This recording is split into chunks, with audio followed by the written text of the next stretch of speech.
Hello everyone, welcome back to my Product Chat series. This is our second in-person interview. Today I have a privilege of speaking with Shalini, who is a product management manager at Walmart.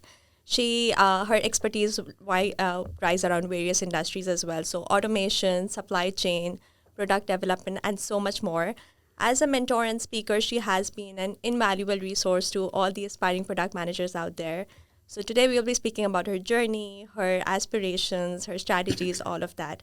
Hi Shalini, it's so nice to have you. How are you? Hey, Rufeda. Thank you so much for having me. It's truly my pleasure and honor to be here. Thank you. So how about we start with your journey? How did you come across product management? Why product management? And your journey so far? Okay, that's been like an interesting journey to start off. Most of the people who are aspiring to become product managers, some way or the other, they would have done these product-related roles and responsibilities in their career. Yeah. But just that either the title is different or they are not aware that they're doing something that is what is expected, exactly. Right? I was also doing a similar role when I was previously working with Tango Analytics.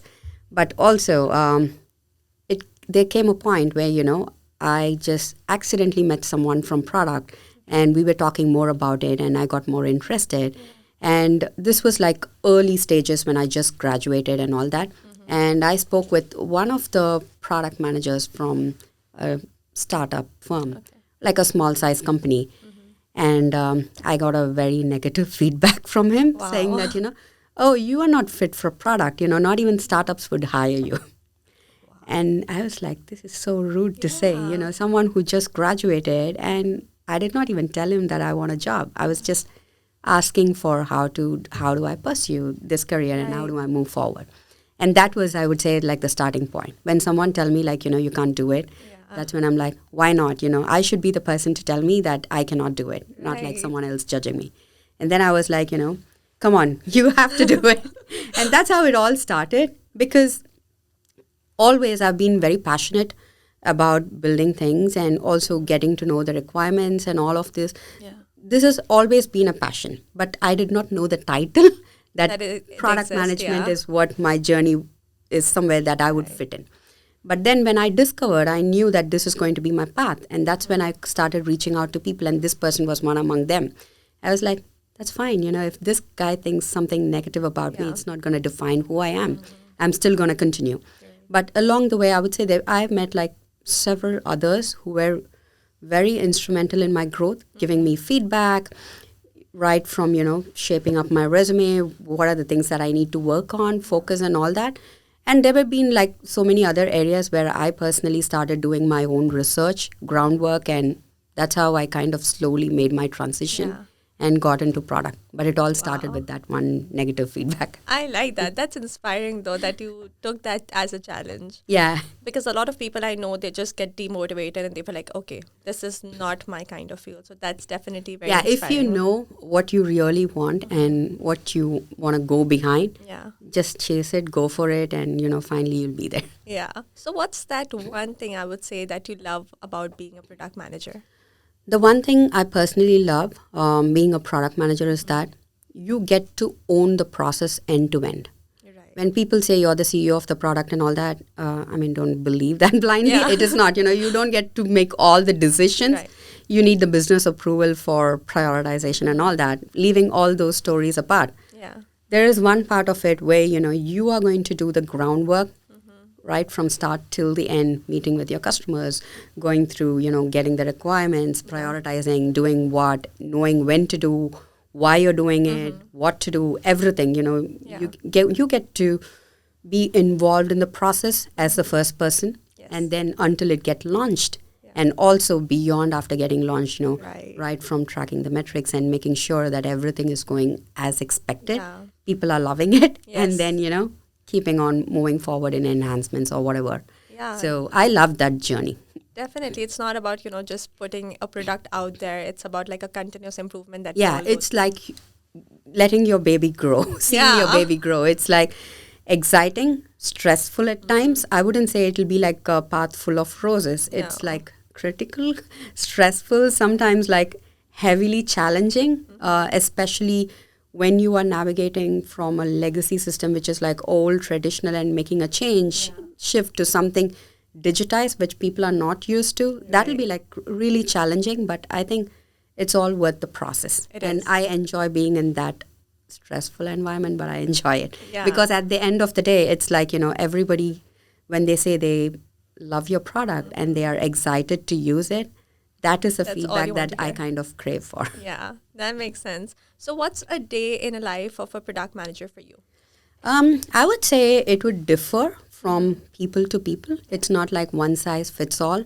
And it also depends on what stage that you are in your career. For someone who's just joining as an intern, a day would look a little bit different. But, say for example, someone who's like leading multiple product managers, like in a senior leadership position, their day would look entirely different, lot stressful, managing, strategizing things.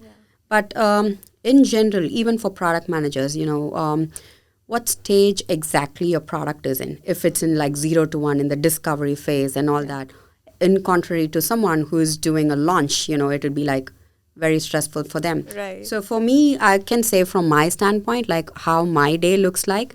For me, it's like, it's just like the memes, like you see the memes of a product manager's calendar. It's filled with meetings. So my first look is like my calendar is fully jammed. So sometimes I'm like double booked, triple booked with meetings and all that. But who do I talk with on all these meetings? It is what makes the journey or the week worthwhile.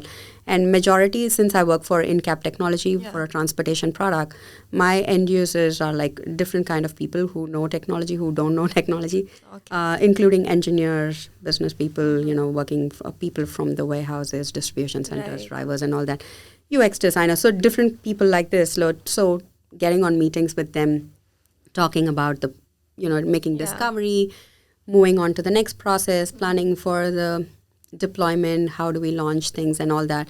And also parallelly working on my PRDs, planning for the upcoming quarter. Right. So all of this kind of looks kind of jammed. There have been days where I even skip food because it's that, I'm so involved in the work that I'm doing, I sometimes forget. So I would say this is how it would look for most product managers, unless you make time to take care of yourself, which is very important, I would say. Balancing both is like an art, and I think everybody it is necessary for them to learn how to do that.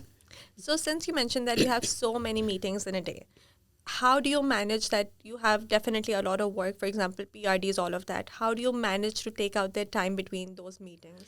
One thing that we do in our team, not like specifically just me, in our team, like my manager, he's like very sure about that. He says like, block a day in your week, just one day, assign it just for yourselves. Right. So it is difficult to do that, even though it's said, it's sometimes difficult because there are other critical interviews as well. Right. I mean, not interviews, meetings as well. But what we mostly do is sometimes we block our calendars as a personal time and put a do not disturb and make sure that, if there is something really critical going on that you need to work on, complete it within this time. So it's like every day I block some time on my calendar to do all my personal work. That's how I manage it. I like that. Okay. So throughout your career as a product manager, what challenges did you face till now? Not about like how you got into product management, but till now in terms of product management, there's no book or something like that which could teach you everything about product management. So what challenges did you face? This is an exciting question. One thing I would say, it's consistent. This challenge is consistent, and I think other product managers would agree as well, no matter from what industry they're coming in. One is getting alignment from other teams, especially with the software products when you have to integrate with other upstream teams and all that products and solution. Getting their alignment and time has always been a challenging thing. Yes. And it's like an ongoing thing as well. So it's like a learning for me that I'm still learning, and I've learned a lot of lessons and I'm still learning as well. So that is a big challenge because all of us have different priorities and we are all working on different set of items that has been prioritized by the business. And it's not always in sync with the other. So how to manage those priorities and also make sure that your product gets launched on time, doesn't get delayed. And if there is some critical prod issues and all that, we have to ensure that we make sure it doesn't get delayed and the issues are not there for a long time, which would eventually make our users lose trust on us. So that is the biggest challenge. Yeah. And one tip I would say how I handle it, it is not something, that everybody have to do, but this is the thing that has personally worked out for me. Okay. One thing is that when you send out an email to people like, putting on CC several others, Yeah. sometimes people get off guard, they feel like, okay, now I'm obliged to give them an answer. Right. And they don't respond at all. It's not that they don't want to respond. First thing is that maybe they don't have a status update yet. Yeah. Their team is still working on, or they don't know when to give you an ETA. Or the second thing is they'll be like, okay, let me get back to my team, get an ETA, and then respond. Then get back. Yeah. And then they eventually forget about it. So what I do is I ping them one-on-one, whoever is the POC, the lead person, either a lead engineer or the lead product person, whoever it is. I ping them personally one-on-one and ask them like, hey, would you like to jump on a call? Are you facing some risks or issues that you foresee that it might get delayed? That way they'd be able to tell you, hey, this is what our team is going through now. And maybe like 1 or 2 days I'll get back to you. Then I'll be like, can you just respond that in the email? People would be comfortable doing that, as discussed earlier. Right. This is what. And that develops more trust and rapport. Right. I think building relationships and rapport is very important being a product Very, manager. very important. Yeah. Yeah, I completely understand, because if there's like dependency on any other team and you don't have that communication, you would just be building like not really good, strong relationships, and it's not going to end up That well. is like a constant ongoing challenge for Yeah. me. So the other thing I want to ask you, when you interview other candidates when it comes to product management, what do you look for in a candidate? Honestly speaking, I have not done a bunch of interviews, but Okay. the few interviews, especially with the interns that I've done, one thing that not just me, but the other people who were interviewing along with me, Yeah. the feedback was be authentic, be you. That is what we look for. For example, to just quote an example, when we were speaking with a candidate, he started off so well. Okay. His answer made sense. And whatever work he did, it was as expected. We thought he was going to be the best fit. And then we had a follow-up like, okay, was this all automated? Yeah. Which sounded like it wasn't, but just to make sure, and then he was like getting a little bit more cautious. And then he was like, oh, okay, maybe they are expecting everything to be automated. And he kind of twisted the answers to make sure, it kind of forcefully fits into the question.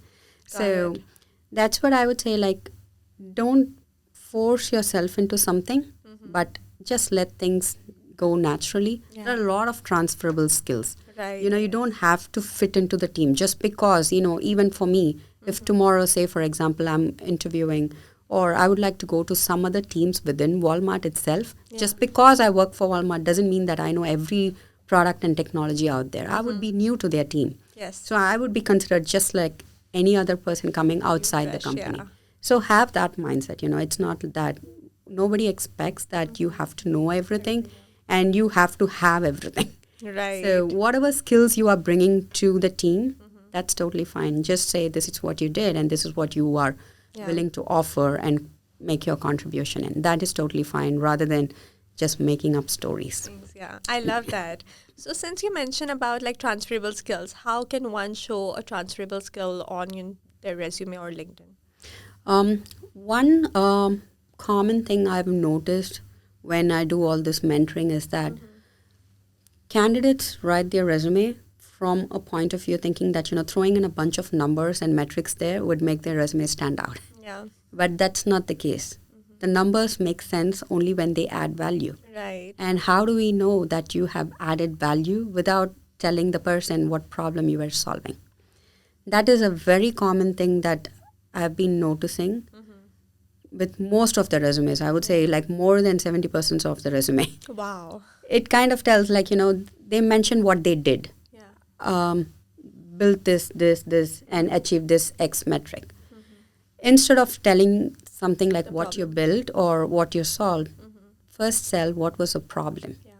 Because of this problem, because of X, I did Y and achieved Z. Not just the output. Nobody is interested or excited by the output of it. people are excited when you add outcome and that outcome has a lot of value. Right. So always keep that in mind that, adding value is very, very important. Yeah. It doesn't have to be like a dollar value. It can be anything, even a customer satisfaction, Right. NPS score, whatever. Just say how it was earlier. What change did you bring? Yeah. And why did you bring that change in the first place? That is Right. the key, I would say. I don't know if it would work all the time, but this is something which I personally feel would add some value and make your resume more stand out. Yeah. Because resume is like the first phase, right? Because Yes. when I talk to my mentees one-on-one on the calls, I ask them like, can you tell me more about this? And then they say a big story which sounds more exciting. Yeah. And it gives more details about the projects that they did. But when I read the resume, it doesn't say nothing anything. there, It's yeah. just one line, developed a solution, built this, and made the productivity increase to 30%, 80% and all that. I don't know why they did that in the first Right. place. Yeah, it's very, very crucial, I would say, to tell the problem, because at the end of the day, the other company who wants to hire you, they want to see that what problem did you solve there. So maybe you can help the other potential Right. future companies as well. And the additional tip I would say is this is for someone who has no product background at all. If they're coming from engineering or business analyst or consultancy, something like that. Because many of those folks also now want to move into product management. They ask me like, okay, I have no product experience at all. How do I move into product? That's fine if you don't have product experience, especially for engineers, You don't have to have a product manager experience, but if you have an experience building a product, like face behind the scene, like behind the screen, Yes. they would be responsible for launching a big initiative. That's fine. Tell like how and all you solved some challenge, and because of the work that you did, what kind of value did it enable?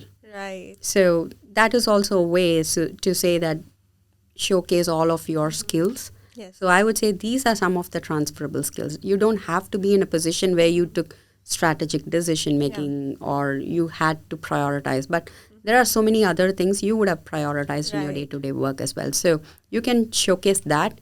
It's like circle the keywords from the requirements and make sure you tell your story using those keywords and those skills. Yeah. Yeah, keywords are very important. Since you already speak to so many people out there, you're a mentor, what common problem other than just the resume that we spoke about you see in people that people can solve? The most of the people that I speak with are mostly graduate students who want to break into product management or who just want to, who have experience prior to doing their master's degree in other fields and want to make a shift. Yeah. The one common problem that I see is that lack of confidence. So they are not confident about themselves. They are like, getting confused, saying that, oh, my friend said this. I recently heard this last week from one person. He said, like, I was speaking with my friend and he said that I cannot crack into product management without any experience. And my prior experience doesn't even match to this. I said, that's fine. If you really want to get into it, you can. Yes. All that you need to have is confidence. And when you're speaking, just say what and all you did. Majority of them, when I conduct mock, they'll be like, we did this at the team. It's nice to be, giving the credits to your team members. It's nice. But in an interview, people want to hear what you did, not what your team did. You can say like, we collaborated, we did as a team and all that. It's totally fine because everybody understands that you cannot launch a product being a one-man show. Yes. It involves a team. It's like a crew of people taking the ship. Totally understand. But what was your role in it? I did this. My team, as together we did this, but this was my role and this is what I did and this was my contribution. So I think standing apart and making it clear, like what were the roles that you contributed and what was the value that was, achieved out of it. At the end of the day, it's all about the value, and be confident, not just to throw out the value in your resume, but also when you speak. Yes. Even when you're meeting someone, especially people who reach out in LinkedIn, asking for jobs, never ask people directly for a job. No, yeah. Ask them if they'd be willing to talk about the position and see if you could match into it. Yeah. And if you are interested, that way it'll be like an opener. And when you're going for that session, never think it's a casual session. Yeah. Because people are never that free enough where some random stranger coming to you having a casual chat. So, just go to a place or in a meeting or a phone call, whatever it may be. Be prepared like you would be prepared for an interview. Yeah. Even when they are asking, like, tell me something about yourself. Yeah. Not just what college you did and all that. Add value even there. Like one key skill, like, hey, I'm proud about this achievement. And this is what I did. Just one skill, that would be enough. Yeah. One accomplishment that you are really proud of. And you would be like, okay, I'm proud of myself because of this. So one thing in your tell me about yourself would be like a spark, Yeah. Wow. And Instead people of just would being remember flat. you. Yeah. Yeah, I think that people will remember you, and like that would drive the conversation forward, because throughout that conversation they will remember it. I have seen people, even for me as well, I did networking calls, and even after the networking call, I never mentioned that I need a referral or I want to work for this company. Later on, they approached me and they were like, I know you did not mention, but would you like a referral? So I was like, I did not even speak to them about it. Yeah, that is very important. Even this current role that I'm working, that's how I got it. I reached out to my manager through LinkedIn, my senior director through LinkedIn, and that's how we connected. And then they gave me an interview, a chance to speak with the team, see if I would be a fit. Yeah. People would be willing to give you a chance if you prove them that you have something in you. Right. That is very important. Nobody is like going to be rude enough to say, I don't even want to give you a chance unless they have something personal against you, Exactly, which is going to be like exceptional of an Very exceptional rare case, cases, right? yeah. So if you kind of showcase yourself in the right way, people would be generous enough to give you an opportunity. But always, not everybody would respond unless they are active on LinkedIn. Yeah. It worked out for me, but just keep trying and it will work. Yes. If out of 10, at least 2 or 3 would respond. Reply, yeah. And I think networking is so important with the current market. The only way I think to go is networking, because so many people, I applied to a position, in 10 minutes there were more than 1,000 applications. Yeah. It's so bad right now. So I think the way to go is networking. If you know people, if you know your way into the company, then I think that's the right way. And also one thing I would like to add on, even with networking, it's nice to follow recruiters, Yeah.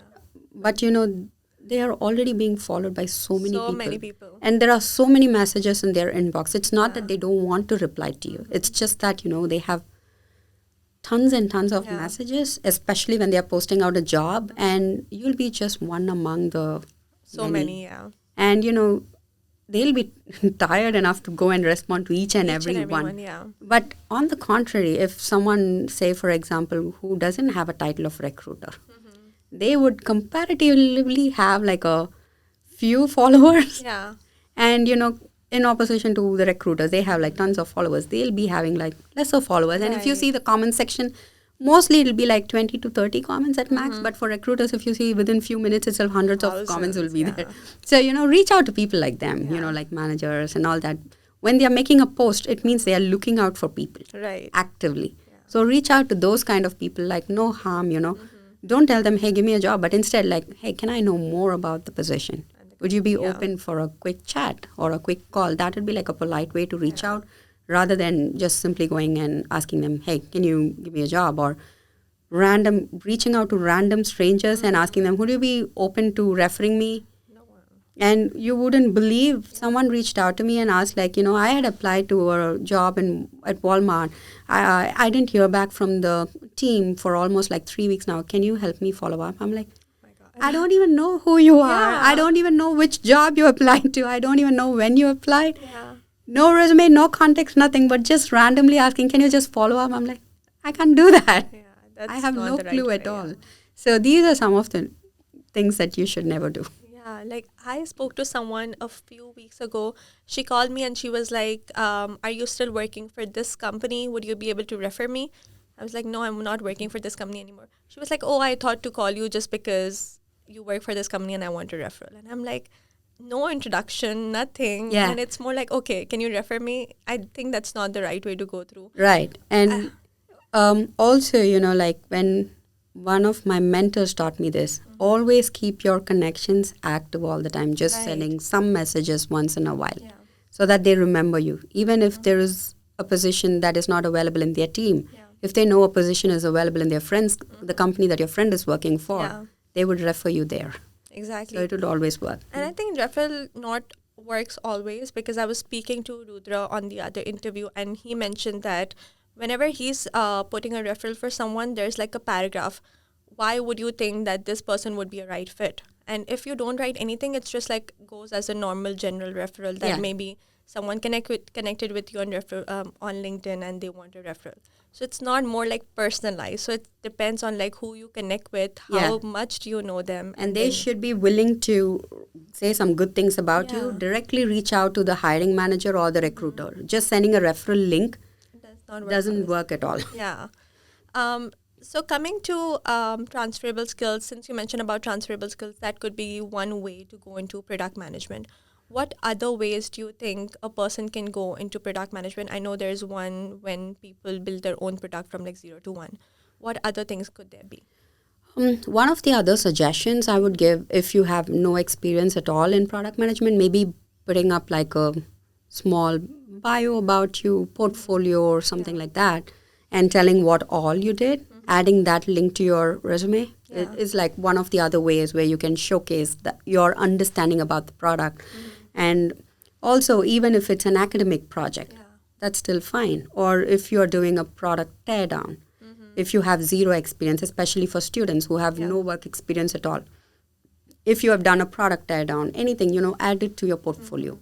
That'll give like more exposure. Even if people are not directly talking to you, your portfolio is going to talk more about you. Right. So maybe you can add that to your resume to, add more details. Yeah. In addition to whatever is already there. Yeah. Keep it like concise, not like too lengthy and all that. Yeah. So I think this is one way that people can do. If they have coding background and if they can develop their own products, that would be like another amazing way. Yeah. I mean, I can't do that. No, but if someone who's good enough to do that, you can build some small products and tell them like, this is what I did a research, like an entire end-to-end story, connecting with it and telling like a small gist in your resume, adding a link to it and say, would you like to learn more? Just click on the link. And that will be like another way to showcase your skills to say that you understand product. Yeah, I like that. So when you went into product management, what are some of the things that were new to you? Like no one told you about this since you networked before going into product management, like you mentioned. Right now, product management is a very, very hype field. So everyone wants to go into product management, but they don't know what's in product management, actually. So what are the top 3, I would say, shocks that you got once you got into product management? The top shock for me was that not always your product will be taken up in the sprint unless it is prioritized by the business. So initially that was like, oh my God, my work is not even in priority. Because the business did not prioritize it. I know, prioritizations are important, but there can be days when you don't do much work and you spend a lot of time in discovery. So that's fine too. Nothing is a waste. Yes. So don't get kind of demotivated. Everybody will get their turn. Be sure to speak out, even after you join the company. Interview is just the first step. But your actual journey starts after that. If you think you are not interested in something, in a product that whatever it's given to you, if you are not interested, speak out. Only then people will know about it. Right. Tell them, hey, I'm not interested in it, or I'm okay to do this, but I would love to do something that is more challenging. When you tell people your expectations and what your aspirations are, you would be given challenges and assignments accordingly. So I think that would really work, and that's how it worked for me. Be open, have some transparent, honest communication with your manager who you report to. Build a two-way relationship. That way, you won't get into more shocks. So I would say I was kind of a little bit fortunate enough. I did not have much shocks, touch wood, but I think this was what helped, having a conversation right from day one, periodically having a conversation rather than waiting till the end of the year, performance review and all that, where it's a shock for both of them that, hey, you did not do this and all that. So have like a periodic communication. Or if you have any kind of struggles, tell your team about it. Hey, this is what I'm struggling with. So these are things, constant communication is the key. When you tell people, you can avoid a lot of shocks. So that was the only shock I had, When things are not prioritized, you'll have to wait. I like that. Thank you so much for sharing that, because a lot of the times, if you don't have that communication with your manager, with your team, things starts getting weird. Like, Yeah. And we you need won't to even develop. know about it. Yeah. You won't even know that it's getting weird until it comes to a point when you have to hear the feedback or something which is bitter and you don't Yeah. want to hear. So nobody wants to be in that place. Right. So in order to avoid that, it's okay. Even if it's going to be something that the other person sitting opposite to you would not agree, that's okay, totally fine. Yeah. Tell them what is your view on it. Like, this is what I think. It's okay if you're thinking other way, but this is what I think. Yeah. And tell a justification. This is why I think the way it is. And then the other person would be able to understand your motivation and then tell them, hey, you are thinking it in a wrong way, or maybe start thinking like that. And at times you might also be wrong, right? You might be thinking things the other way. So they would put you in the right direction, or if they are thinking whatever it is. Communication always helps, Yeah. no matter in what Wherever stage you you are, are. yeah. Yeah. Yes. Whatever, what stage you are. Yeah. Just the last question. What advice would you have for future, like basically aspiring product managers, anyone who wants to enter as a student, or anyone who wants to transition into product management? My key advice would be people who are aspiring to become product managers. I'm sure they would have read the tons of books that's available out there, which is very popular. And everybody would have read the same book. You have to remember that. You are not special, because all the other product managers would have also read the same book. They would have watched the same podcasts, same blogs, YouTube Right. channels, and all that. One thing that would set you apart is identifying your niche. Being a student, it's difficult to identify what is your niche. Yeah. But, if you know this is where you want to be, if not immediately, at least in the long term. Yeah. If you identify, okay, I want to become a supply chain product manager, or I want to be someone in the e-commerce space or fintech into payments or fraud detection, something like that. If you identify your industry, search for materials and information related to the industry. What are the challenges in the industry? What are the end users facing? What are the scope? Who are the competitors, top players? Those kind of things will give you more idea about the sector. Or if you want to be like a product manager in a specific skill, make sure you are very strong at it. So, when you go for the interview, you'd be able to handle questions in a more mature way and give answers in a way that is more knowledgeable, rather than just giving it in a format that, whatever templates that you memorize, saying that, okay, these are the top templates, I have to force fit my answer into the template. Yeah. Just customize it. Add your spice to it by adding information, whatever you studied, outside of product management. Because at the end of the day, product management is not like something that it stands on its own. Yeah. It's like, solving challenges and pain points. Yes. Everybody knows that product management and pain points is like going hand in hand. Yeah. And it's like nailed down, right? So how do you know the pain points when you don't know about the industry and the company, people yeah. about, Right. not about the company exactly, but the industry in general. So this is my key advice. Don't always search for information with the keyword product management in it. Okay. Search about the industry, search about the core KPIs, what are the top KPIs to track and all that. When you do about that specific domain or sector, you would get tons of information Yeah. for free, It is. without money, because I know PM materials are super expensive. People are making a lot of money out of it. They are, yeah. There are tons and tons of information that is free of cost. Yeah. And you can search for those things when you exclude the PM keyword. I like that. That is so, so important. One of the interviews that I landed was through submitting like a case study. So basically, I researched on the industry. That was a healthcare company. So I researched on the industry.